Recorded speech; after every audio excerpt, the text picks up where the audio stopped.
So we're really excited to be hosting you, Aleem, in New Zealand, because you've already helped us in so many ways, particularly as a member of the advisory board for Welcoming Communities, and I know that your presence here in New Zealand has helped the team greatly, and look forward to hearing your presentation.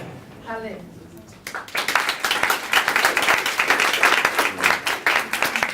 Thank you, Judy. I have the option of a microphone. Can everyone hear me okay?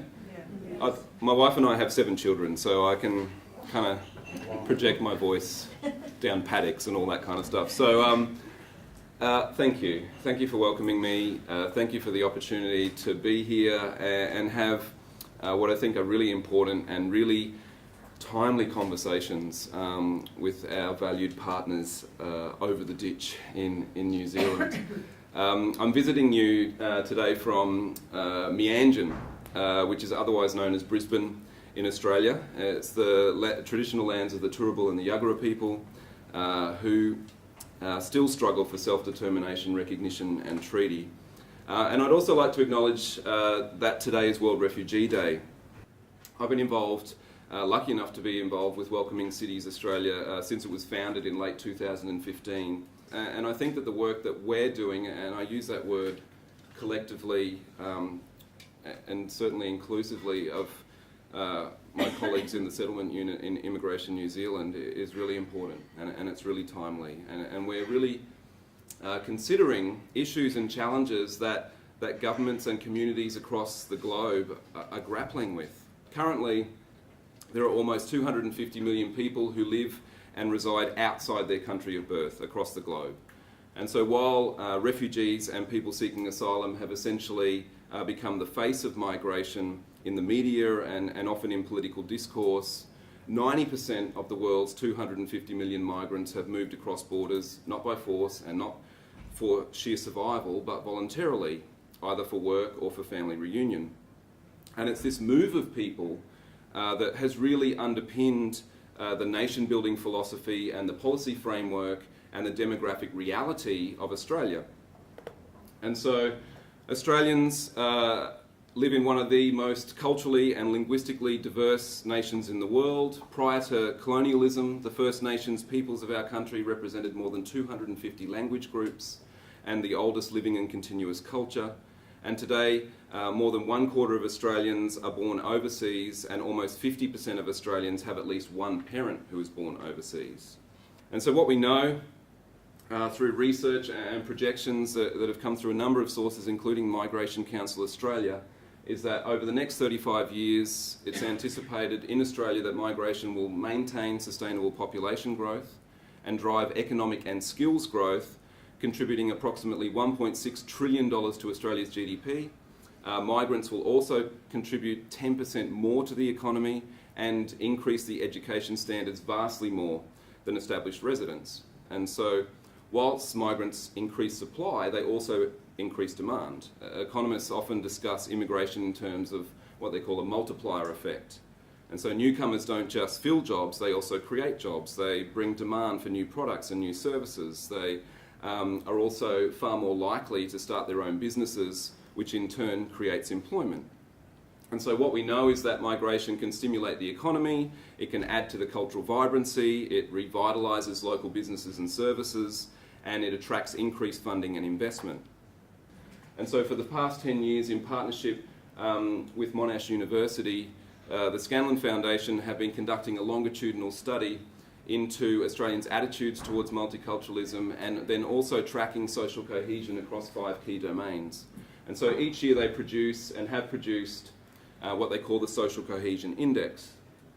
And what all those squiggly lines tell us, firstly, the good news is that Australians continue to agree with the statement that multiculturalism has been good and continues to be good for Australia. Close to 90% of Australians still agree with that statement. And so what that tells us is that negative views of migration and experiences of discrimination have increased significantly in Australia over the past 3 years, which is obviously a concerning shift. And it's increasingly a global shift, and it's a shift that we know is primarily tied to one thing, and that thing is narrative. it's not a great slide, I'll try not to dwell there too long, but we don't have to look very far in our country to find a narrative of fear, of migrants depriving long-term residents of jobs, of refugees leeching off taxpayers, and newcomers bringing radical ideologies. Migrants, especially humanitarian migrants, are increasingly demonised and increasingly dehumanised as kind of the other in our society.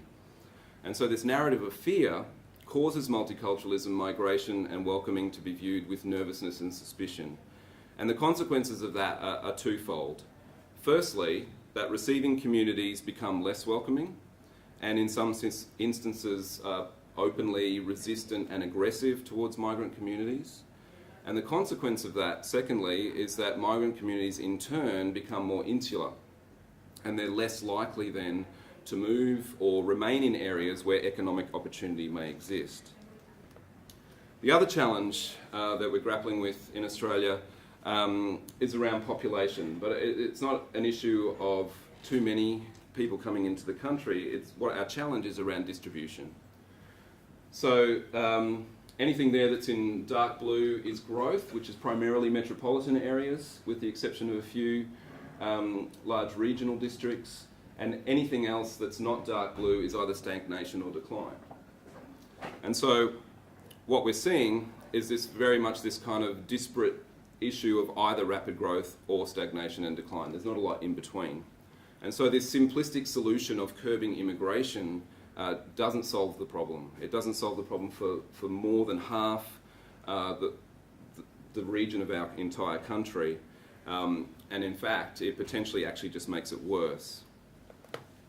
And so migration is very much both our challenge and opportunity. It's a challenge and an opportunity that is critical to the social, cultural, economic and civic success of our communities and nations.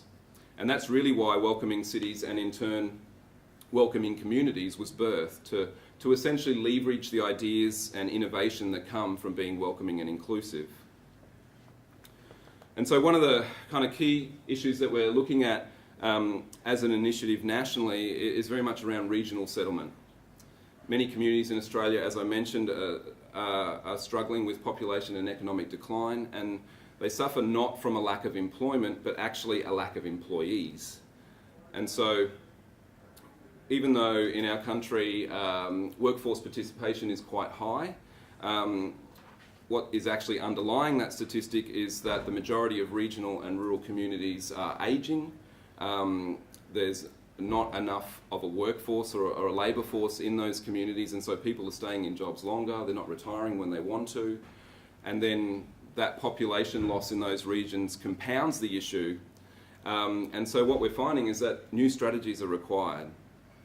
And the two approaches that we're very much looking at that are central to population and economic decline or growth are around attraction and retention.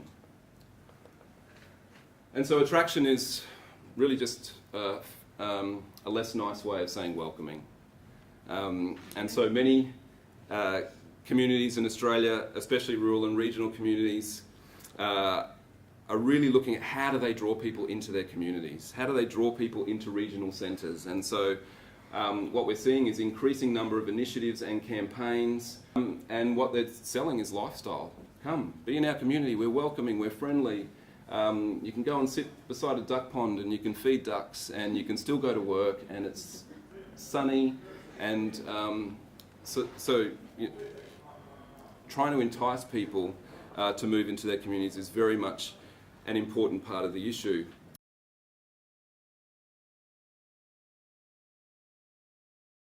It's not enough to attract people though, we know that.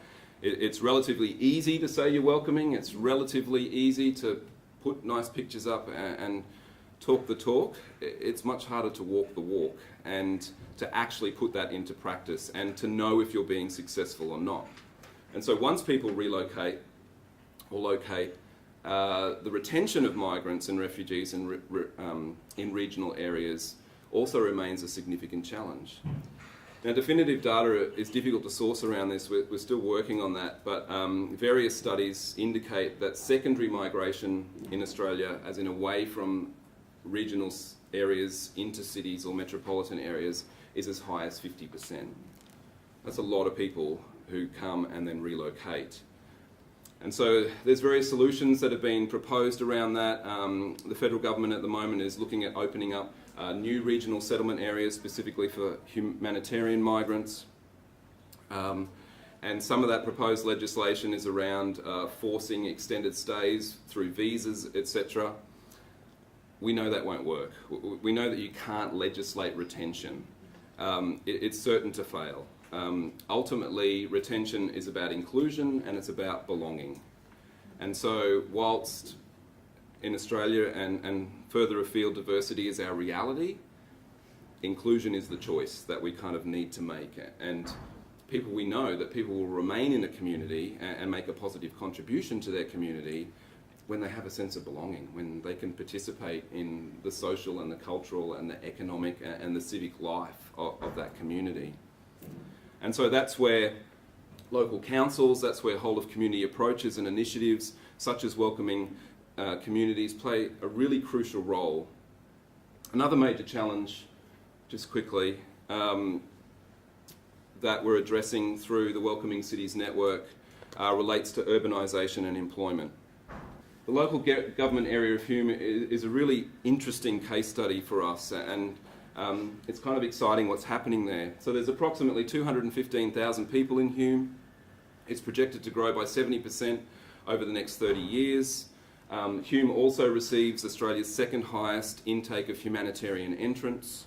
They're located in an urban growth corridor. They're on the northwest edge of metropolitan Melbourne. As I said, it encompasses the international airport. And so in many respects, their local economy is thriving. Both their population and their jobs market is growing at around double the national average. However, despite strong jobs growth, Hume was also one of Melbourne's most socio-economically disadvantaged local government areas. Its unemployment rate is almost quadruple the national average in some suburbs in that region. And so what the local council did in partnership with a whole range of stakeholders, all tiers of government, job active agencies, education providers at all levels, local community agencies and community stakeholders, let's go, what do we do about this? We've got supposedly the highest level of jobs and employment growth, everything's supposedly going well, yet demographically our community is seriously disadvantaged. And so what they identified was that there was, at the time, and this has grown since then, but approximately 90,000 jobs in Hume, but that 66% of the local jobs were being filled by people living outside that region. So there's a lot of people coming in, there was a transitory workforce, people on temporary visas, etc., etc. Employers, for whatever reason, weren't able to find or didn't think that they were able to find local people, so they just brought them in. And so the question that they asked was, what would it take for half the jobs in Hume to be filled by local residents? What would that require? Knowing that there's jobs growth, knowing that we're not going to tell people to fire people and just hire local people, what would that require? And they came up with this initiative that they've called Local Jobs for Local People. It sits in the economic development area of that council, Hume City Council, and they employed a local employment partnerships team that delivers a whole range of services at no cost to employers or residents. So as I said, they created online platforms, they created a specific job search tool called Hume Job Link, which was about connecting local employees with local employers. Melbourne Airport then picked up the work that they were doing and realised the significance of it and then created their own job platform. And so in the last financial year, 4 out of every 5 locally advertised jobs were filled by a local person.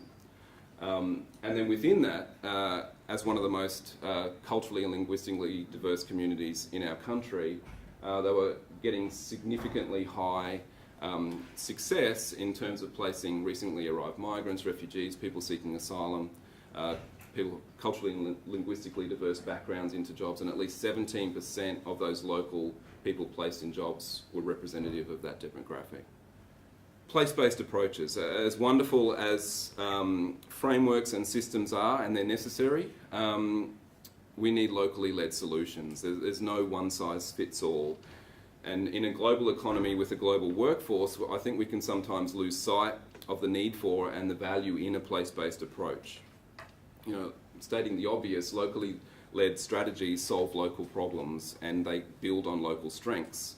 And so within that approach, what is often also required, which I've mentioned, is the need for a neutral broker. And so that's why predominantly a lot of our work is with local councils. They understand the nuance and complexity of their communities. They're frequently and consistently talking with local businesses and local residents and service providers on a daily basis. And so just quickly to talk a little bit about the way that we specifically work with councils, which is very similar to the great work of welcoming communities. We kind of focus on 4 key areas. Knowledge sharing, sharing what works, talking about leading policy and practice across everything that happens in a community, across social and cultural inclusion, economic development, infrastructure and planning, leadership and communications. Linking councils together, helping them to talk about what they're doing well, helping other councils to fast track their progress through partnership development. Across 536 local government areas in our country, there's a lot of diversity, and so some councils are grappling with similar issues but at very different stages, and so linking them together to help each other has been a critical part of the process. Celebrating success.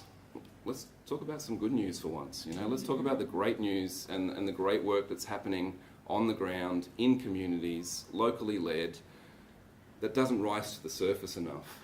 And then the final piece is very much around standard and accreditation, which is all a bit dry and boring for most people, but really helps councils and local communities to kind of benchmark what they're doing. As I said, it's very, or relatively easy to say you're welcoming and inclusive, but how do you know that? How do you know how you're going? How do you benchmark that? How do you track your progress over time? And that's a really vital work that welcoming communities are also doing. So currently, 17 Australian cities, local councils are members of the Welcoming Cities Network. Additionally, more than 70, close to 80 local councils have expressed interest in joining the network. We're also part of a broader global network. The Welcoming Cities Network is part of an international movement of councils and regions in New Zealand and the United Kingdom and Germany and America that's representative of about 135 cities and municipalities. And so this is growing. It's moving. We're starting to break some ground, which is really exciting. And I think that while Australia we would describe ourselves as a proud multicultural nation, diversity doesn't really make us Australian. I think inclusion does. I think it's the same with New Zealand, that we're about an authentic and supported fair go for all people, not just some people. And if we kind of recognise and grab hold of this challenge and opportunity around migration, I think it is possible. I think it's possible to create thriving communities where everyone can belong. But we have to prioritise that work. We have to dig beneath statistics. We have to ask some really difficult questions and be prepared for some really complex answers, and be willing to navigate complex problems. And we have to be willing to work together.